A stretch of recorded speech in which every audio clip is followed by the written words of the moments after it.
Basic accounting terms. आज हम करेंगे बिजनेस ट्रांजैक्शंस का मीनिंग क्या होता है। Means business transaction, financial transaction और event which we can convert into money only. हमें अपने बिजनेस में वही ट्रांजैक्शंस लेनी होती हैं जिसको आप मनी में मेज़र कर सकते हो और मनी में कन्वर्ट कर सकते हो।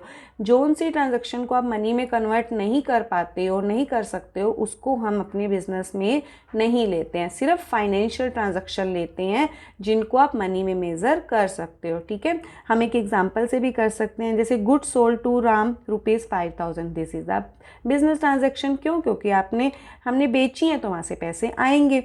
Good sold to Ram in cash, ये तो पहले ही कैश में है तो ये भी बिजनेस ट्रांजैक्शन है। बट देखो, स्ट्राइक बाय द एम्प्लॉयज़ ने हमारे बिजनेस में स्ट्राइक कर दी, हड़ताल कर दी, तो इसको आप मनी में कन्वर्ट नहीं कर सकते हो।